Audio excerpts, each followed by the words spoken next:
So I'd like to call this meeting of the Hinley Homes and Royal Building Committee to order at 6:01 on April 27th. Hello, everybody. First order of business is administrative. We've got to approve the meeting minutes from the last meeting we had, which was April the 5th. They were attached to the email sending out the meeting agenda and invitation. So if I could get a motion to approve those minutes. Jameson moves, Jill seconds. All in favor, say aye. Perfect, that's approved.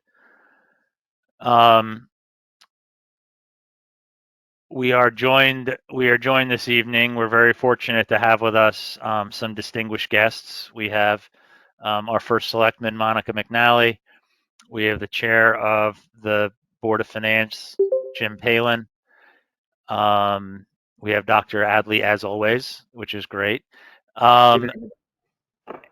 We invited Duke Deneen, the chair of the Board of Ed, but I wasn't sure if he was going to make it, and it doesn't look like he has. He may pop in later. I did not see any members of the general public for public comment, so we can skip over that on the agenda. And the chair's report is going to be super brief, so we can get to the substance of the meeting, and that really is that tonight's meeting, although there's one thing that we need to discuss and act on, which directly flows out of the items that we're going to discuss and report on. There was a phone call about a week ago that was initiated by the design team at KG&D and the O&G AP team, where they spoke with Jill and David Martin and myself, describing basically their proposal for a change to the bidding schedule, and what would then flow through to a change in the start of construction, and the gist of it being a need for some more time to refine some designs and refine the cost estimates, and we're going to go into that in detail. But that's really what's prompted the agenda for this evening's meeting. So I really think it best if we just dive right into the substance. Jill prepared a PowerPoint, which, because she's way more technological than I am, I was going to ask if she could share her screen and go through the slides that way. I would be happy to. Just a minute, please. Yeah. Yeah,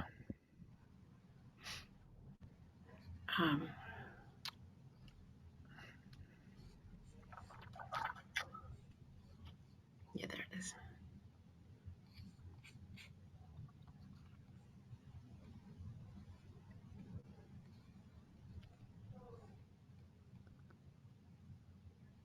Is that correct? Okay, are you seeing my PowerPoint? We sure are. Yes. So the items that we're going to talk about this evening are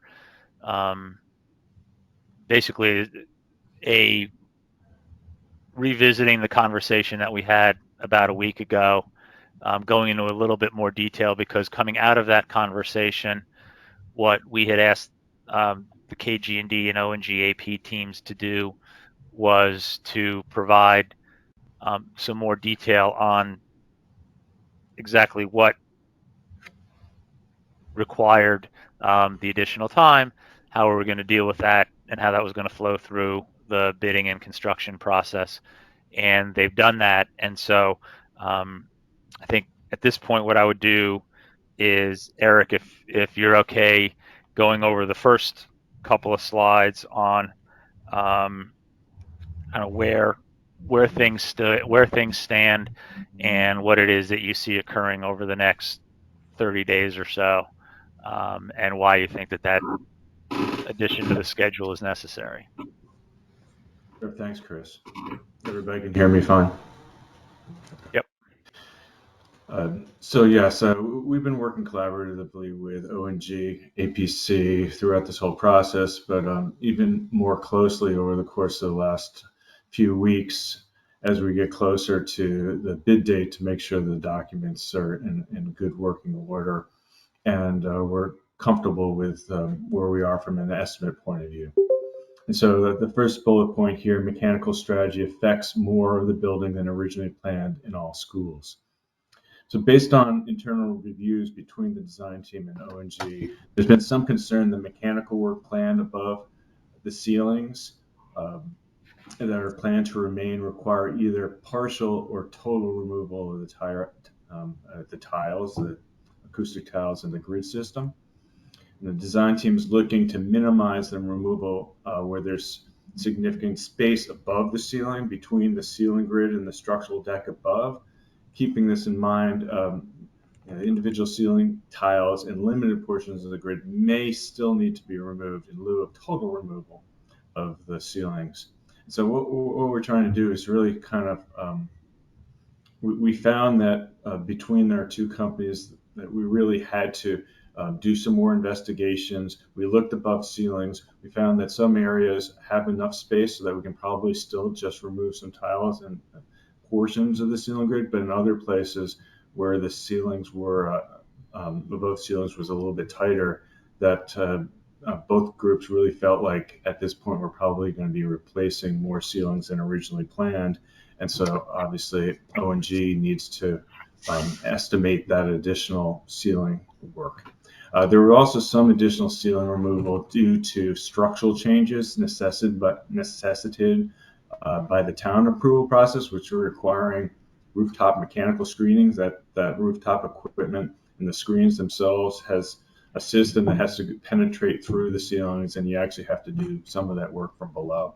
And so that also necessitated us replacing some additional ceilings. The second point here, in terms of security and information technology and data requirements.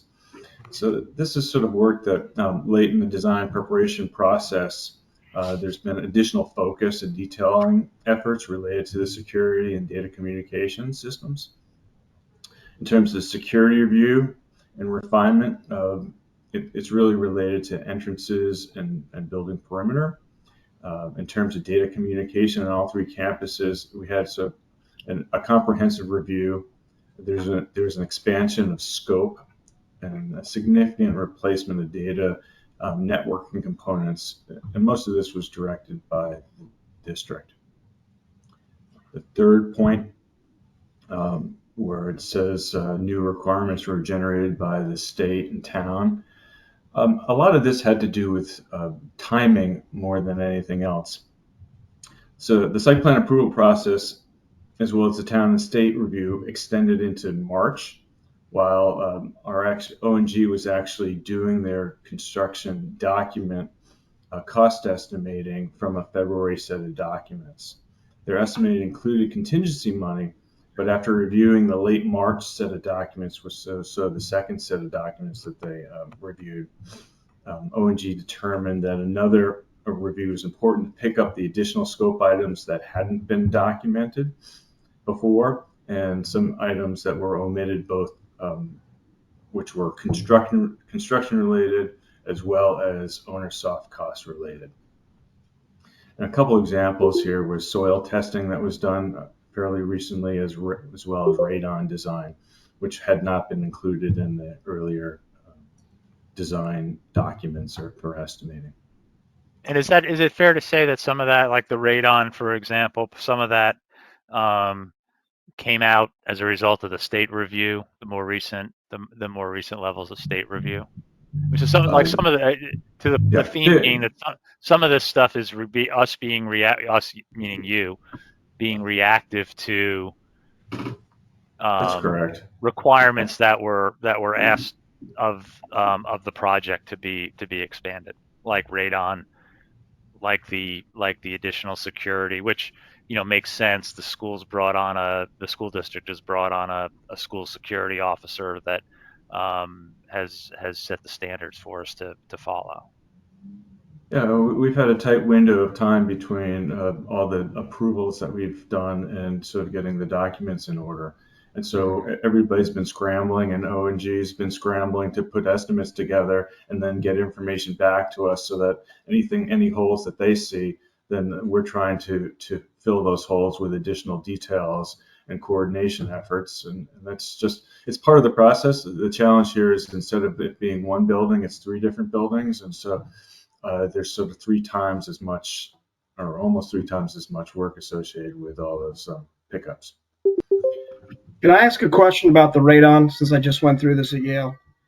All these are existing basements, so I'm not sure, unless you're doing testing in different parts of the building. Kevin, what does our annual radon testing look like right now per school? So I'm confused why this is a new thing. We're not. I can jump in. Kevin, should I jump in? You can jump in. I was just going to say that it's a 5-year radon test mandated by state of Connecticut. We just wrapped up our 5-year. Okay, so why is this a new thing for this project? Because these are existing basements. And the scope is not. We don't have anything that we're not touching the existing basements. This is for the new slabs. They require Got it. radon components. That makes sense. All right, you got me confused. And Paul, it's not an active system. It's a system that's there so that if there is the presence of it down the road, they can actually connect to it without having to cut up floors after the fact. Correct. Okay. The tests have been, below the limits necessary to have an active system, but the state requirement is, regardless, you need a passive system in there that is ready to be turned over and made into an active system if you need it in the future. And we didn't know this or carry this for new slabs in our pre-construction and all of our stuff and estimates? They were not on the or previous documents that ONG was pricing. No. Okay. But I assume we did this at Ox Ridge, was all new, so we would have known about this, and we should have been something we should have thought about as a group. I think we had looked at it, and again, it's one of those things that probably could have been covered in that 2% design contingency that we still had after that last set. Again, we've been in communication with the design team, reviewing those documents, and they were continuing to evolve. So it's a component that the design team evolved, at this point in the project, that now we can get firm numbers on exactly what the scope is. Okay.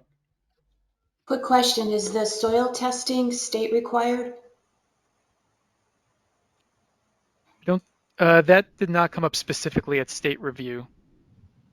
I'm not sure if it's state required, but it's a component that you want to test now, so you're not stuck when you are excavating the soil during construction and that you come across either contaminated or polluted soils. So you need to get that ahead of the game.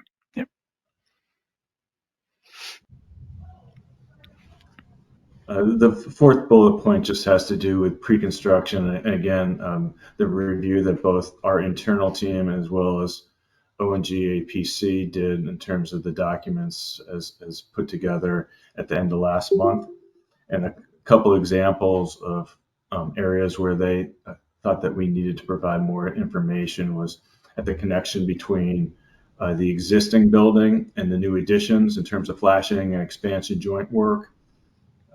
Some of the existing corridors, we were cutting new openings in, and they were requesting additional information related to door jams, et cetera, and how we were going to address these block walls that were being cut open and new openings created. So again, we try to account for every detail, as many details as possible. Many eyes helps in terms of making sure that the documents are more complete.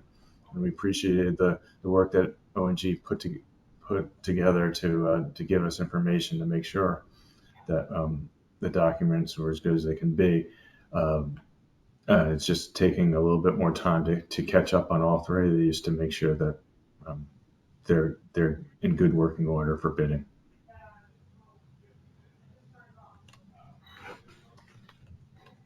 So why don't we go to the next slide if we could, and then kind of where that where we think that leaves us today.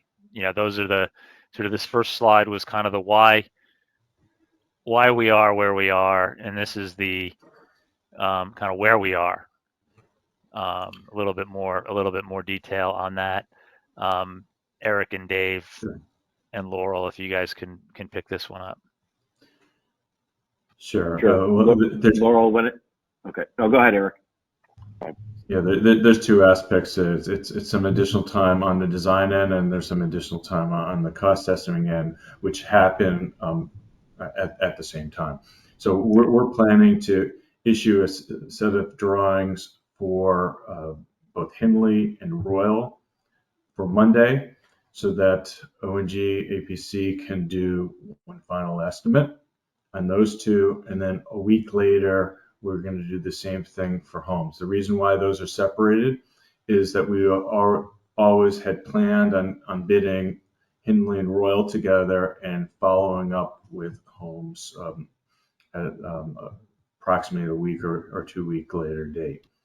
We will continue to work on those projects for an additional 2 weeks, just doing some additional details. It shouldn't affect the cost estimates, but it will just, anything that we haven't picked up, again, we just want to keep reviewing and making sure that we picked everything up that needs to be picked up, while ONG at the same time is doing their estimates. So then I guess I'll turn it over to Laurel, because I know that you have kind of a timeline over the course of the next 3 to 4 weeks that your team. Yeah, Sure. so the idea.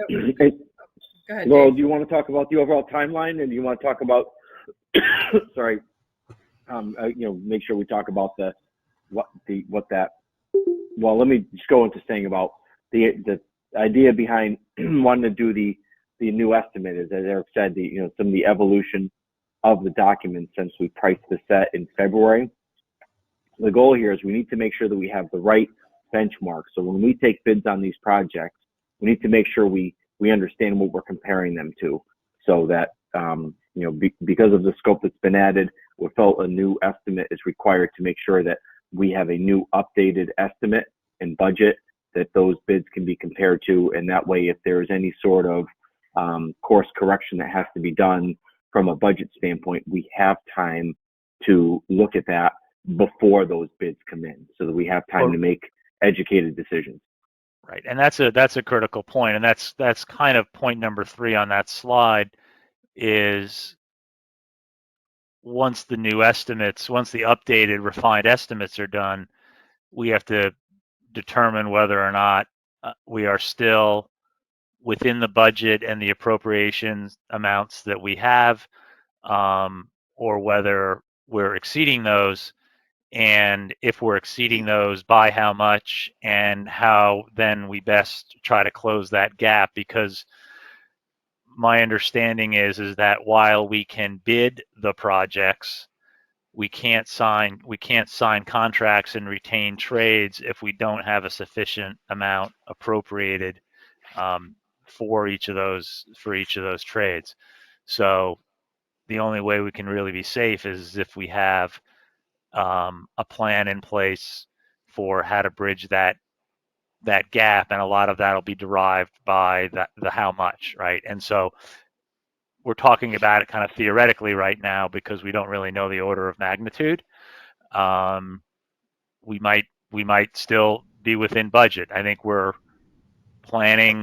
anticipating that we will probably exceed, but we don't know by how much. Hey, Chris, it's Jim Palin here. Can I just ask a little bit of a procedural question here? Yeah. Not being the engineer here, but we're not completely redesigning any of these projects here. And so I guess one of the questions, maybe to kind of push back a little bit on timing here, because these are complicated projects. Why couldn't we go out to bid, simultaneously have our experts and consultants updating our cost estimates, and then react to the bids that come back, because hopefully this will be a competitive process here, and then to the and these are going to have multiple different components of these bids, right? And then based on that, to the extent it's slightly more on one or all of the schools or different components of it, sort of react there with respect to if you were to need an additional appropriation, i.e. it's gone through what the estimate was of our grant, then quickly go back to get an incremental appropriation.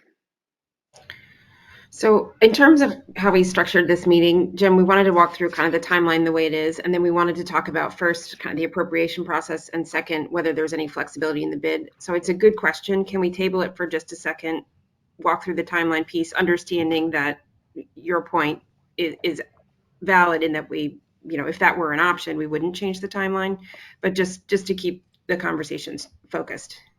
Okay. But I think that, I think the refinement of the design, the refinement of the design, that has to happen no matter what, right? I mean, the cost estimating isn't that much more additional incremental time. But go ahead, Dave Cravanzala.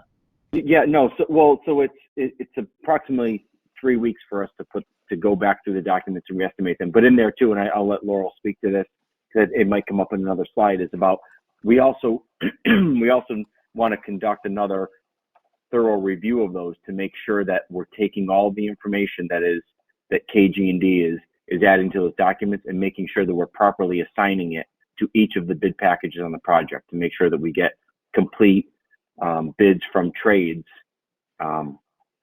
when the bids actually come in.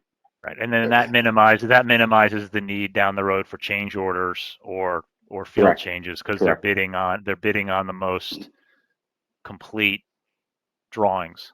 Well, yes, Chris, and then maybe that is where my point was, and just trying to understand, like on the concerns page right here in front of us, is the additional time needed to ensure that the bid documents we're going to post to the town's website and get people to bid on, to make sure that they accurately reflect all the work, or is the additional time and or work to go out and re-estimate what those costs could be? Well, it's both, right? It's both, but well, go ahead, Laurel. I was going to say it's both, but it really is to give the design team time to finish the drawings. And at the end of concern 1, we need time to review the drawings. So the sets that Eric had alluded to we're receiving on Monday, we're going to re-review them, take two and a half weeks or so to review both projects and give our review comments back to the design team. It gives them another week to kind of tighten everything up before we hit the street. So we do need to do another review of the set that we're receiving on Monday, and then subsequently the home set the following Monday. So that's kind of the timing. They need to finish their design. We need to review them. We're doing the cost estimate. They're still drawing, but in order to keep the overall schedule, we just said, let's just draw a line in the sand. Let's just do what we can with the May 1st set. And I'll pick up whatever details they're adding in the next couple of weeks, hopefully, while we're out to bid. Okay, thank you. Is that responsive to your question, Jim? Yeah, no, understood. So, I mean, so there's updating the design, there's estimating the cost of those designs, and that sounds like we'll talk later about what, if anything, that does to additional approvals that are needed. Yeah, and I think that can happen.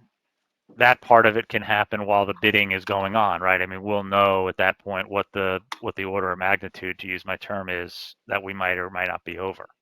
But the bidding can have commenced. Yeah, it sounds like only one of those 3 different work streams needs to be done before we can start the bidding, and that's making sure that the documents we put out accurately reflect the work that needs to be done. The estimating and then additional approvals could be done while the documents are out there. I agree with that. Thanks, Chris.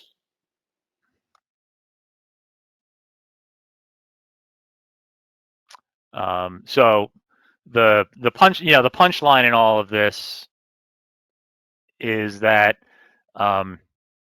we believe the whole schedule slides by a month. And Laurel and Dave jump in and refine that if you want, but that where the idea was originally to be going out to bid at the end of April, now we are ideally going out to bid at the end of May, and with a goal to commence construction mid-August rather than mid-July. And I'll turn it back to Laurel as to what that means in terms of what we think we will be able to do over the course of this summer, how that impacts the overall timeline. The last point on that previous slide was, was an important one for me, I think, and Laurel and Dave can address how we think we get there. But I think the hope is that we're still able to complete the project in the aggregate on time by the, assuming everything else goes smoothly, by the fall of 2025. And the experts can talk about how we plan to do that. But I'll turn it back over to Dave and Laurel. So Chris, you pretty much stole all the thunder. So on I'm this sorry. on this particular slide, it's really just giving a high level reflection of what the new dates will be. So a critical building committee meeting will be that July 26th there in the middle on the bottom. That's when we would expect to, as long as everything is okay and moving forward, get an approval to start awarding the critical trade contractors. We're issuing notice to proceed July 27th. So that's the current plan. The current desire is to make sure that we can still finish the new additions on time for next summer, because that impacts directly the follow-on renovation phases. So as long as we can still deliver the phase 1 additions by the end of next summer, we'll still be on our original fall 2025 overall completion date. So that's what the overall goal is, to still try to get finished on time. So when would you, in order to be ready for that July 26th meeting, if bidding starts May 30th, when would you anticipate opening bids? And would you need to do scope reviews with a number of those contractors where you would need participation from some or all of the committee members? Yeah, so I had sent out a pre-construction schedule. I'm not going to show it. I'm just going to kind of read off of it, but people can refer back to it. As was mentioned earlier, we've split up Henley and Royal bidding together and then Holmes staggering. So we have an overall time frame of bidding hitting Henley and Royal for the bids to come in just before the 4th of July, somewhere in that time frame. And then bidding of Holmes, which staggering, their bids are going to come in around July 13th.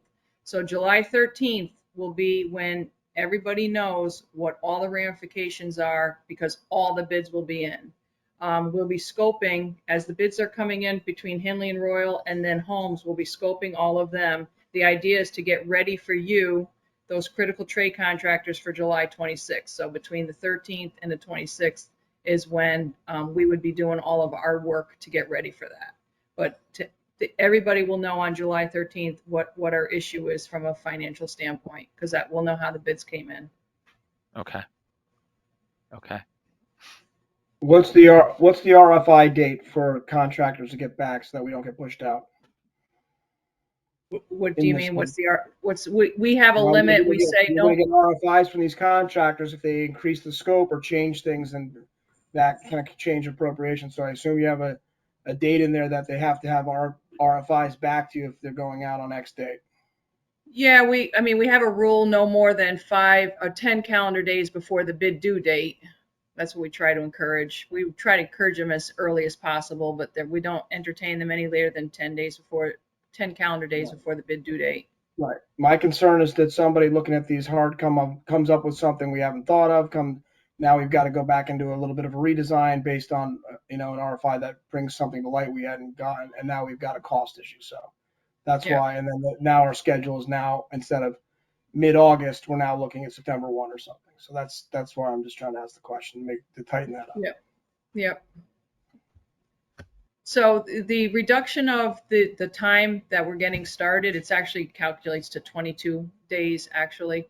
But I don't know if we had showed you guys the site logistics plans of what we were planning on getting done this summer for site work. We were going to get all our fencing up. We were going to get all the underground trenching in for the new electrical services at all 3 schools. We still may manage, since we have an August 16th start date, we still may have enough time to get the fencing up. We may have enough time to get the trenching in. It may get a little too close to school. So we'll just have to cover it over and do it after hours. So that's and then the other extent was we were going to take down all of the corridor ceilings this summer, but we won't have the time to do that now. So we're just going to take down selective areas that will allow us to do what we need to do. Just to where the connections are to the additions, those types of areas where it's very congested, we'll plan on taking those areas out. So there's just less work being done this summer. And you'll see the 13-month timeline for the new addition. What that's going to mean is we're going to be finishing the construction a little later than we originally intended. We'll try to make up the time, but we think there's going to be, a small amount of time for the schools to move, likely a week or something like that. I mean, you've hired professional movers, so I know they can handle it, but it's not as much of a cushion as we originally were anticipating. And in order to make up the time, we do plan on utilizing 6-day work weeks. We'll be including that in our construction schedules, just to ensure that we can stay on schedule. And we'll do it in the very beginning. We'll do it with all of our envelope trades, our site contractor, the concrete, the steel, all the way until the additions are enclosed. And then at that point, we may relax it. But I do need to warn that we still have the issue with supply chain that remains, throughout the industry. And because we're losing this 1 month on procurement, that may affect us. I don't know if it will. Excuse me, I'm losing my voice.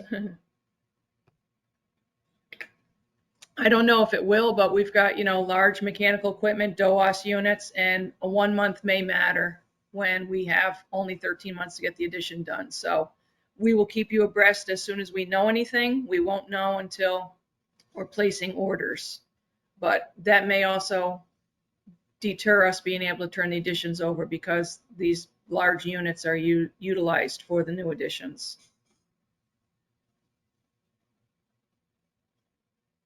So do we want to think about a pre-purchase on those the same way we're doing the electrical gear then? Can't. We're out of time. The pre-purchase was on the gear. We're getting ready to go out to bid in 3 weeks, so I don't know how you would pre-purchase at this point. Well, let's see what we get back from the lead times, but there's a lot of ways to skin that cat. Yes, I agree. Paul, I don't know if you're seeing this too, but we're seeing some trades and some projects now saying, well, this manufacturer can give us this lead time, another manufacturer can give us another. We're seeing that, especially with switchgear. Some are saying, switchgear's got stuff all over, and the equipment we're talking about is now it's coming in. A lot of this stuff is loosening up. The components that we're not able to get, sensors and things of that nature, which were a year out, is now coming in at 6 months. So the backlog is finally starting to come in all the stuff that we're talking about. So okay, great. I suspect we're going to get some improvements, is my hope.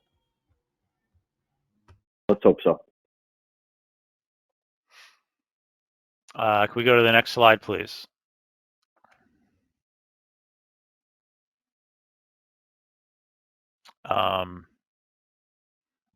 And for this, I'm going to bring in our financial expert, Dave Martin. But, as I said, a big part of this exercise is going to be to determine the extent to which, when we do the updated estimates, where we're left against our existing cost estimates, and thus where we are against what approved appropriations we have, and then we need to, based on how much that is and at which schools that is, we need to then come up with a plan for how we cover that gap.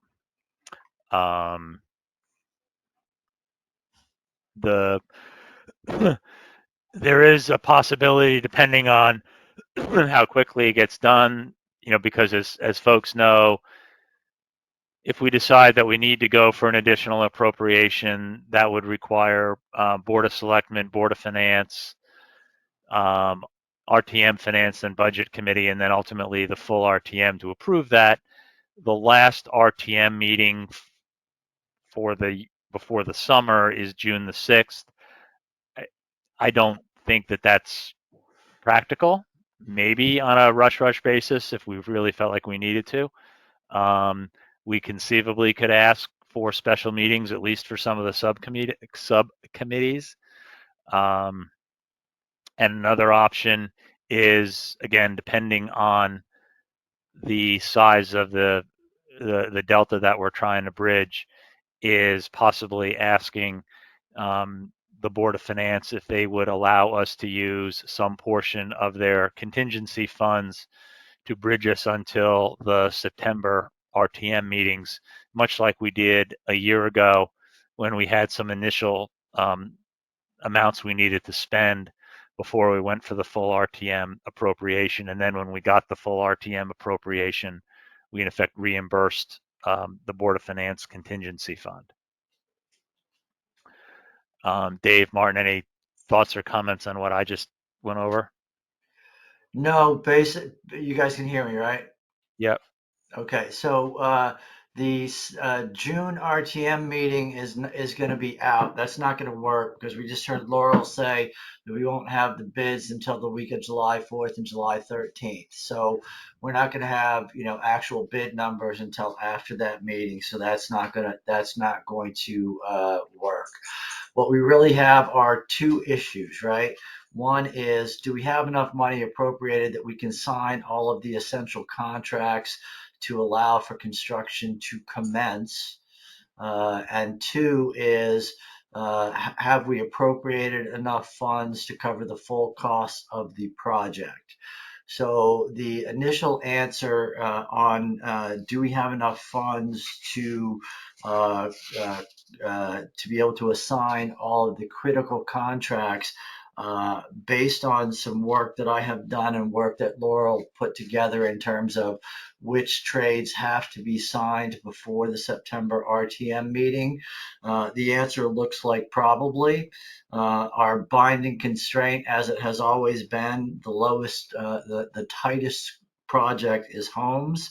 And based on the contracts that we don't have to sign before September 18th, which is the RTM meeting, we have about $1.6 million of room there. So that gives us some room. To give you an idea, if we were to sign all of those contracts straight away, we would only have about $170,000 of room there, which would give us virtually no room for prices to come back higher than than our current construction estimates. But I think the long and short is I think we have room to get past the assigning the contracts to get construction started. I am worried that we are going to have to ask for more funds at the September RTM meeting, but obviously by then we will have the actual bids in. We will know exactly what the dollars are, and we'll know exactly where we come out. So as for timing, we'll have all the bids in mid-July, and we'll be able to figure out if we need more money, and we can proceed with the process of arranging for Board of Selectmen, Board of Finance, and meetings with F&B in preparation for the ask at the September RTM meeting if we need to ask for additional funds at that point. And I think what Dave is, I'm sorry, go ahead. No, go ahead, Chris. What are you saying? Well, I was going to say what you're describing, what you're presenting is on the assumption that we go out, in effect, as Laurel described, first two schools a week, Hindley and Royal first, Holmes a week later. No value engineering, no reducing, looking at our alternate list to take things out of the bids, going out to bid for the full project as designed. I think the next slide on the PowerPoint that Jill had a couple of options that I don't think we recommend. One is to value engineer the project to look for some savings, possibly to stagger some bidding. But again, I think any of those decisions, if we decide we want to consider them. I don't think we should consider any of those tonight. That would all be, again, based on where we see the revised estimates coming out. If we think that there's some benefit to possibly staggering bids, for example, or staggering some of the contracts until we get to the RTM in September, if we feel like we're going to ask for a significantly higher amount of money. Hey, Chris, I just Yeah, want go to, ahead. I want to parse that just a little bit. I'm sorry to do this to you, Jill. Can you put back the spreadsheet back up on the screen?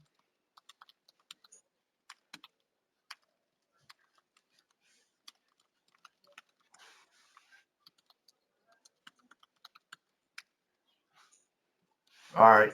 If you see right there, the notation point number 1, less phase 3 construction costs.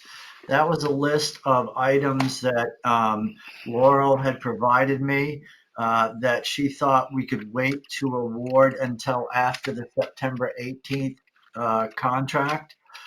September 18th RTM meeting. So that buys us that window from learning the bids in mid-July to September 18th. So we would actually award contracts, not quite for the full amount of the construction costs, because if to the extent we exceed the total appropriation we currently have available. So it's just it's a timing issue. Right. Okay. And as far as one of the other bullet points on the slide package was determining the ability to shift dollars between projects. That is 0. Officially, the way it works is because they are set up as individual projects. We would have to go back through the full appropriation process, Board of Selectmen, Board of Finance, and RTM in order to reallocate any funds. So that there's no ability to really move money between projects per se.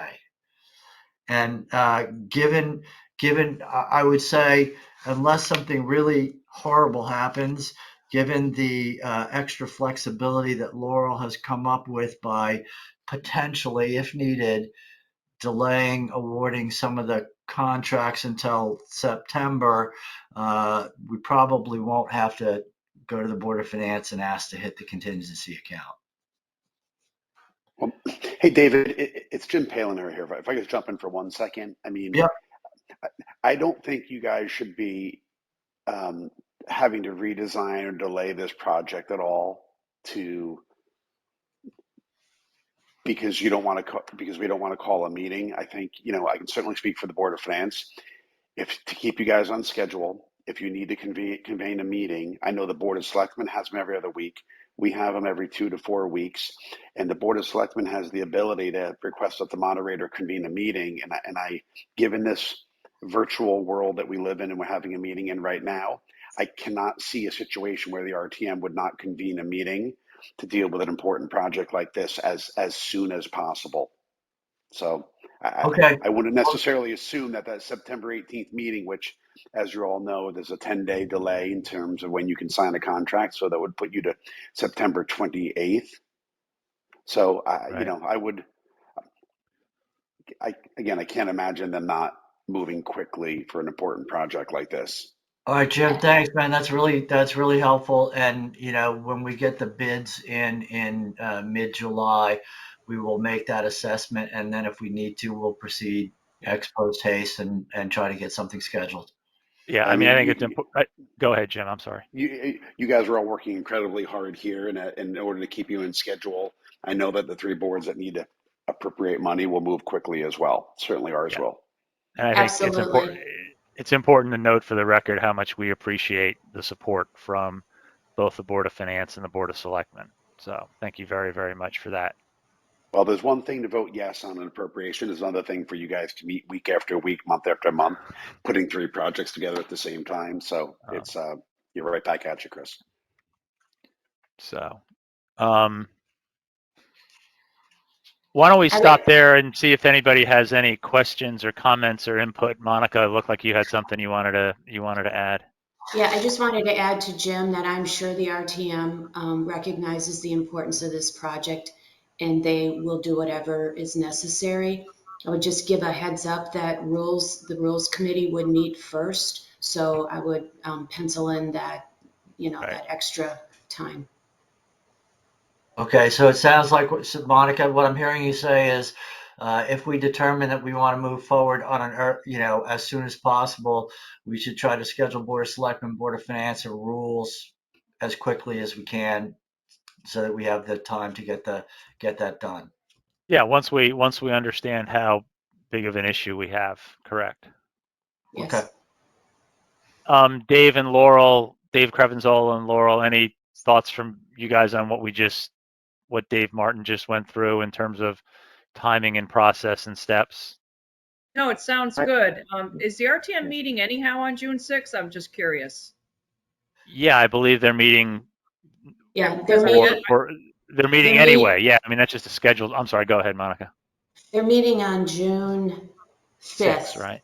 5th. Yep. 5th. Sorry. But the rules committee, which sets the agenda, is meeting on May 22nd. So okay. um, I was just looking at the timing of our estimates, because our estimates will also hopefully glean some information where we think we are, just to give somebody a heads up that, we think there's an issue. Yeah, and I don't think there's any reason we can't, once we get the refined estimates, for example, I think it would make sense to then bring the education committee and the finance and budget committee of the RTM into the loop, so they at least have a heads up, much like we're doing on this meeting. excellent I think idea. that would be, would be helpful to our cause rather than kind of dumping it on them late in the game. Yeah, great idea. Agreed. Yeah.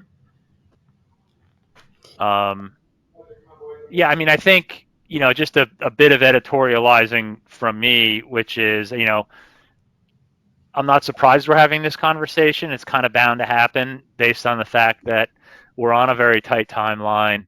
These are 3 projects. They're renovations. They're not new builds. It's 3 separate schools, each with their own issues. And, some changes have come up that we've had to address. And so I'm not all that surprised. And, frankly, the fact that we're only really talking about a month is, kind of good news. I don't think that's all that bad. And, maybe I'm being overly optimistic, but I don't think this project's going to be remembered for having started a month late if we do it right and it comes out well and people are happy with the final product. I think it's much more important that we get it right. And that also goes to kind of the, if we have to think about the value engineering exercise, that I think we should be very, very judicious if that's put on the table. Chris, this is Yes, Jill. ma'am. Yeah. Just want to reinforce your point that I agree with you. I think that this is a town that really wants to make sure that we do the right work, whether that's getting the drawings right or, this project we're running pretty tightly. So there's not a lot of room to value engineer. We've stayed pretty close to the original ask. So that's not really a direction we're looking to go. And I know that's part of what you were saying, Chris. But before we go any further or move on, I just would like to make sure that Alan, Kevin, Duke, any other member of the education team, if they have any questions or any concerns on behalf of the school districts who are impacted by the change, that they register those. Again, this is not a one-time offer. Certainly this is an ongoing conversation, but it's just, if there's anything to put on the table starting tonight, just want to give an opportunity. I think if Hey, Jill, go ahead. Go ahead, Alan. Go ahead. Thank you. If provided you meet the deadline of the new construction for that summer, probably is a big thing, I would think. But we would talk with the principals and Laurel and work out what the extra month means in terms of moving around and moving in during that time period, or completing the project during that time period. So that extra month we just have to look at, but I can't imagine it, given the conundrums that we've already solved for phase and stuff, that we wouldn't be able to solve that. Kevin, I mean, people may ask the question, so we might as well put it on the table.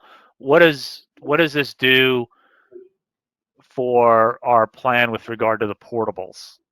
Because I know people are going to ask that, because that was one of the most crucial parts of our charge under the ed specs. So we might as well put it out there in terms of moving, relocating, et cetera, portables. Well, I don't think it has much of an impact to them at all. We're still moving full steam ahead with many different components of the project because, even just delaying by a few weeks, it's going to need to happen sooner rather than later. So we should just keep moving forward while they are going through the second round of or third round of estimates. Okay. Duke, I'm sorry, you were gonna add something? Yeah, no, just a big shout out to you and Jill and your team, Chris, having been part of this on the Oxridge side. There's hills, valleys, and curbs that we went through it on the Oxridge side and continue to do so. But good presentation, good documents. You got the right team with Eric and Dave and the whole crew there. And I think in some ways we're at some of the places we're at because of years ago value engineering, and it's just not the approach to take. And we're making a serious investment in these schools that'll last us a lifetime. So I just again appreciate the work from a volunteer standpoint and our partners, Board of Finance, well said by Jim and Monica on the first selectman side, and just KG&D and APO&G. No point in Monday morning quarterbacking on any of this. It's just let's tackle what's in front of us and move forward. So thank you. Thank you, Duke. So in terms of next steps, if there's not any other comment or discussion from the committee members or the other folks in attendance at the meeting, we need to approve the revised proposed timeline. And although it's set up as a separate agenda item, kind of what flows from that also is ONG AP has made a proposal that the additional month of pre-construction services would require an additional cost of, in the aggregate, $22,500. That would be $7,500 per school, which the committee should vote on. So, I guess, Jill, you were going to say something? Well, I wanted to talk a little bit more about just what's inside the 22.5, but I don't know if you want to finish up timeline first or. No, I mean, so I guess the first thing is that I guess we need a motion to approve the change timeline to commence bidding for Hinley and Royal on May the 30th and commence bidding on homes on June the 6th. Is that right, Laurel? I believe I have June 8th. June 8th. Something like that, yes. And to give the design and construction team an extra month to refine drawings and cost estimates. That was a very long-winded way of requesting a motion. So moved. Dave Martin moves. Any seconds? Here. All seconds. Okay. All in favor? Aye. Okay. Aye. Approved. Thank you. Jill, you wanted to have further discussion on the ONG AP proposal? Yeah, I'm assuming that that's additional person hours and plus the cost estimating, but just asking ONG AP just to clarify. Yeah. Sure. And just right. So essentially it was a 12-month period of pre-construction that was, by the contract, was 12 months starting in June of 22 and going until May but we didn't actually start in June. So we've been tailoring our billings to date. That was a July 22 start that was going to end in June of 23. And then what we're asking for here is essentially that the month of July for services. And in that time, as we talked about, we're going to be doing an estimate on each of the schools, doing an additional review of those documents. So that's really what's taking up that period of time. The value for each of those schools is in line with the essentially what a month of the pre-construction services were throughout the project. So we tried to keep it in line with that and make it as simple as possible to reflect the additional month of effort that we've got to put forth. So Dave, you were planning to work this month anyway. Why are you charging us more?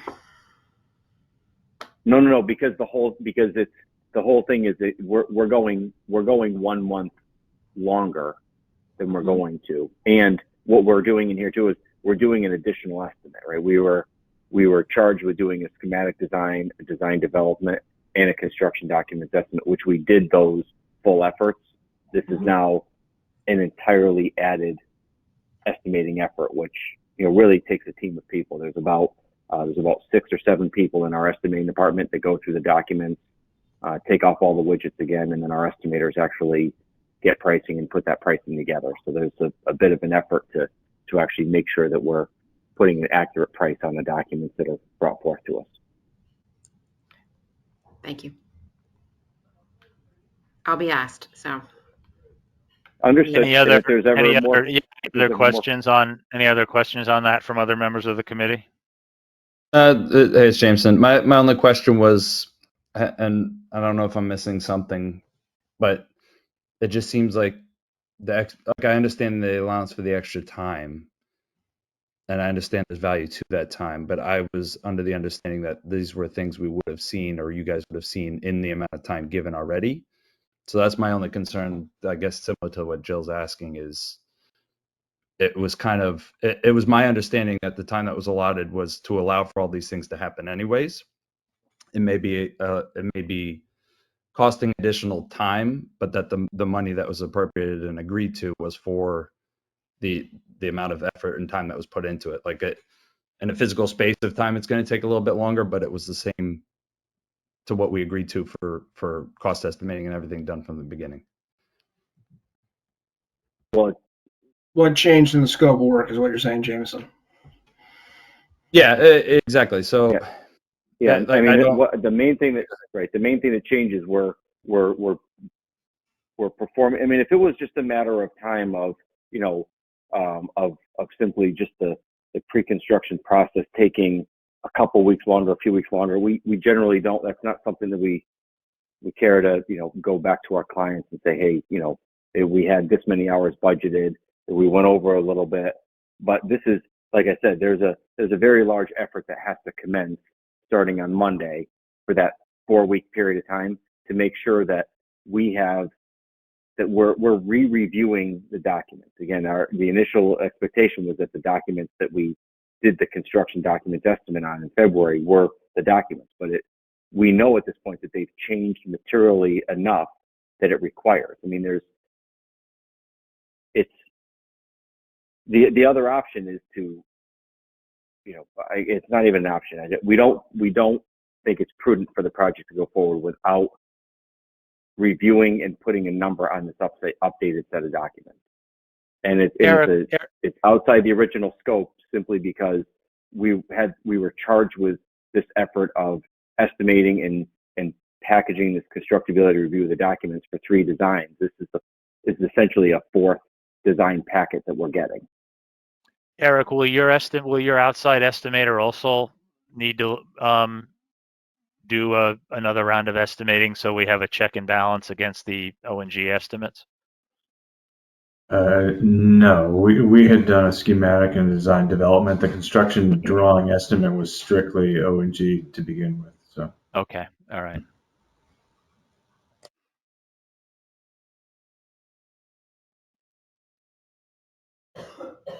Okay. Thank you, Dave, for the clarification. Yeah, no, thank you for that. Look, I guess on the basis that it is in effect another round of estimating on some additional design. It's not just refining design. In some cases, it's additional design. I recommend we approve it, but we have to put it to a vote. So if we could get a motion to approve entering into an agreement with ONGAP to authorize them to do the additional pre-construction services for an aggregate amount of $22,500. If we can get a motion to authorize that. Dave Martin moves, Jill seconds. All in favor? 1, 2, 3, 4. Okay. Paul, you say no? I'm not convinced that the scope changed. So if I'm the one holding up, I mean, it's only 22K 5, but this is what we hired a consultant and a design team to, go through these things. And so I'm not hearing that the scope changed. Yeah, and that's my concern too, but I don't want to hold this project up and cause a I'm not problem. looking to hold this up, but I know I've done this for 30 years, and I don't know that you go back when you're appropriated monies to perform a task. So Agreed. that is now the additional things that are being done there's nothing there. We didn't add a building. We didn't change anything directly. So I'm a little confused for the ask. Agreed. That's fine. That's a no. Yeah. So Chris, just for the record, I think your count on the vote was 5 yes and 1 no. Sarah had her hand up over in the corner. Price. Let me just Price, Newman, Riley.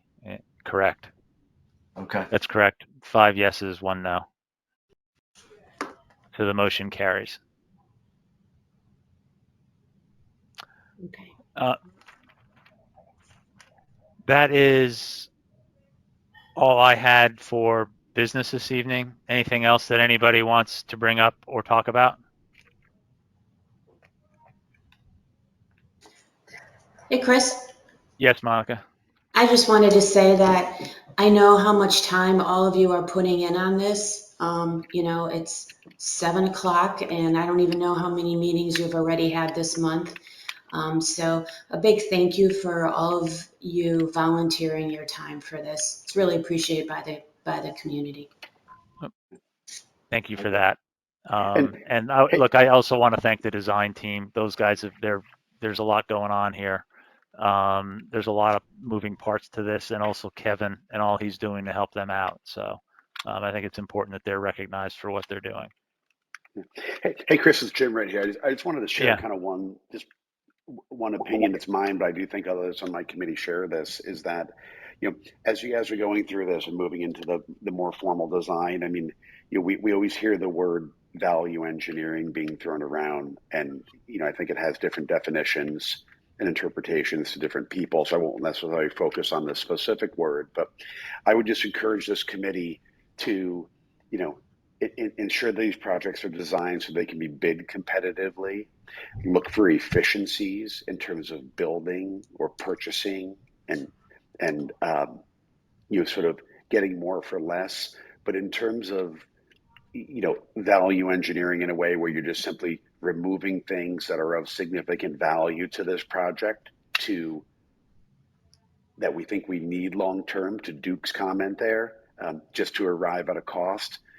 I would very much sort of hedge against you all doing that without having sort of a real discussion with all of us, because I've seen too many times where we've simply taken out valuable aspects of a project. This is like in the past, maybe going back 10 or specifically 12 years ago, where we've taken out very valuable aspects of a project simply to arrive at a slightly lower number that we set with very preliminary estimates 6, 9, 12 months ago, only to come back and then have to redo or expand, a facility or change something because we try to save some small dollars. So again, be efficient, bid competitively, look for engineering efficiencies and so forth, but don't remove valuable aspects of a project just because it happens to be off of above Right. an appropriation that was approved 9 months ago. And similarly, as you find the efficiencies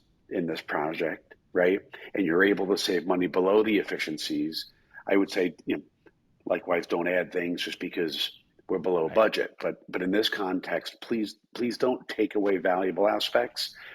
Please come ask for the money to make sure that if you all believe that it's in the right long-term benefit of our town to make that extra investment.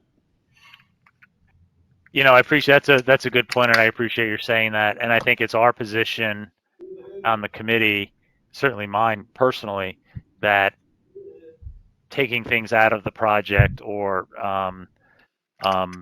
looking for cheaper alternatives that may change the standard of what we're building is an absolute last, hope we never have to do it option.